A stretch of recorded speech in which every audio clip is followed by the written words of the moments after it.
Partage TV abonné leen boo leen cliquer fii ci abonné ngeen laal cloche bi rek mën a abonné su boobaa saa su nekk ngeen di jot suñu vidéo yi bàyyeekoo fii ci Partage TV.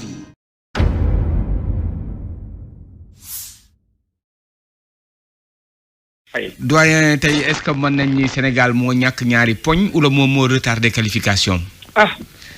ma ni mérité wu ñu woon am dara. vraiment mérité wu ñu woon am dara parce que xoolal même dans le match qui oppose directement les deux Anglais que sont Sadio Mané ak Keita Naby Keita. Naby a battu Sadio Mané dans le match. parce que Naby li mu jox Guinée. bu ko Sadio Mané joxoon tey ji Sénégal ñu gagné. Sadio Mané je disais à quelqu'un c'est un bon joueur mais dafa des mu gravir le palier bi koy def un grand joueur. à l'image de Salah li muy jox Égypte. parce que su fekkee ni dans les grands matchs tu disparais waa ji bu la indilee agressivité ngay daanu di jóg di daanu di jóg match bi jeex on n'a même pas vu son nombre. alors quand il n'est pas là. C'est vrai que le collectif peut être grippé. Dans l'ensemble, ils ont été mauvais. Puisque sama laajoon quel est le meilleur Sénégalais. dama lay jéem wutal le Sénégalais le moins mauvais. damay jéem seet ci quel est le Sénégalais le moins mauvais ci bii match. voilà Cheikhou Keita wala Bouna Sarr. non le Sénégalais le moins mauvais man tey jii peut-être. je t'aurais donné peut-être Pape Abdou Cissé. Peut-être Pape Abdou Cissé. ci ballon yi nga xam ni il les a souvent grappillés bien que moom technique am dafa des. parce que ci relance il donne beaucoup de ballons à l'adversaire. Ils ont été mauvais. Et ils ne méritaient pas de gagner. C'est vrai que Guinée a contrôlé presque la première mi-temps en leur opposant de la rage. en bataillant di jël. ballon yi di leen daaneel ñoom sénégalais yi. guinéens yi di leen indil agressivité di leen daaneel. en deuxième mi-temps ils ont rectifié. man dama xamul en deuxième mi-temps ndax ñoom ñoo commencé woon baax wala guinéens yi ñoo commencé woon bon. en deuxième mi-temps. mais ce qui est sûr moo di nul 0-0 bi dafa joxe la couleur du match. bon équipe bu Sénégal bu évidemment. Le Zimbabwe n'est pas la Guinée ou la Guinée n'est pas le Zimbabwe. Ils ont été moins mauvais qu'Europe. Parce qu'ils ont au moins tenu le ballon, 10 jouets. Mais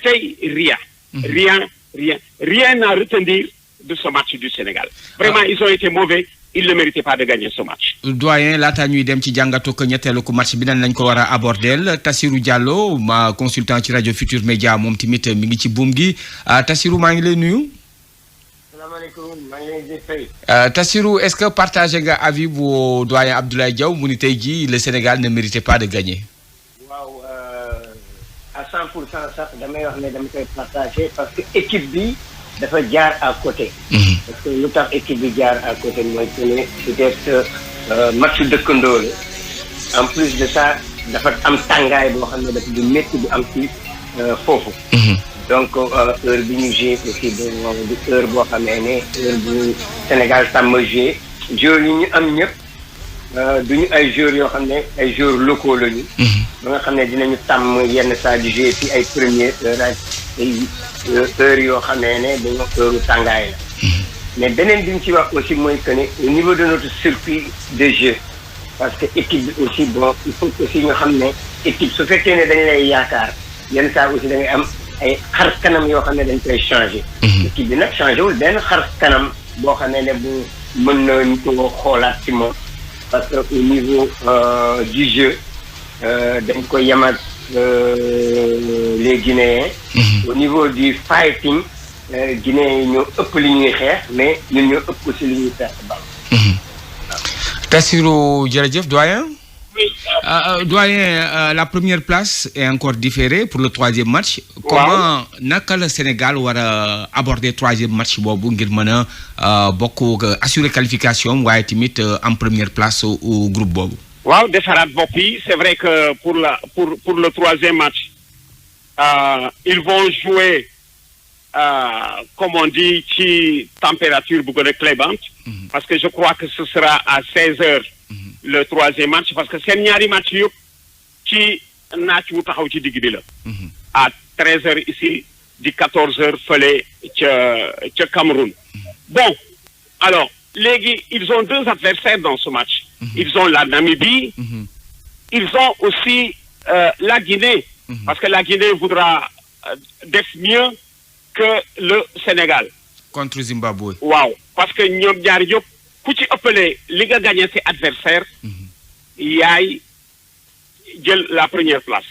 te importance première place bi dafay tax doo déménager. xam nga déménagement partout dafa métti. nee nañu ku déménager la première nuit am na sax ñu ni pendant 2 nuits doo nelaw. boole ceeg voyage bi alors il vaut mieux se qualifier en enlevant la première place pour toog fii au moins. yaakaar naa ni xëy na comme joué nañu 2 fois à 13h le prochain match ce sera à 16h contre la Namibie ñun fii la ñuy fii la ñuy joué Guinée mooy dem ci beneen terrain.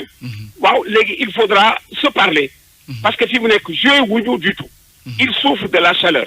bon mais ñeneen ñi gisoo xoolal maa ngi xoolaat ralenti bi les Guinéens même quand ils n'ont pas le ballon dinañu programmer faute. alors loolu moo di lan dafa lay jox tegtal ci état d'esprit bi ñu indi même quand ils n'ont pas le ballon ils viennent fauter délibérément sur l'adversaire muy tegtal. alors xoolaatal ci ralenti bi bal bi nga xam ne ni Bouna Sarr war na ko dugal gardien bi nekk fi y a un arrière sur la ligne de but. ils ont manqué de sérénité et de solidarité.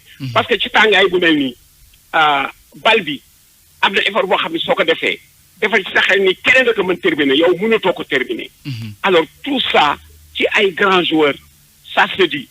Sassirou l'a brossé tout à l'heure circonstance atténuante moo di peut-être ci température bi ñuy jouer tey il fait 32 degrés nee nañu bon mais ça allait pour tout le monde. mais ce qui est sûr c'est que physiquement et athlétiquement ils ont été dominés par les Guinéens parce que même quand ils ont contrôlé la deuxième mi-temps ba war gagner Guinéens yi par leur aptitude athlétique ils leur ont fait échec par leur aptitude athlétique et physique.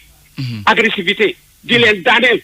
Sadio Mané une fois sur 2 dafay daanu te dañ koy daaneel. mais c'est à lui de prévoir ça loolu dafay bokk ci panoplie grand joueur xam ban mode de match ngay am waa ji daf lay empêcher jouer nga jéem exister ci li mu indaale mais su fekkee ni waa ji bu dafa dominer rek nga daal di ranger say godaas mais doo gagner match bu bat Sénégal lii bu ko continuer.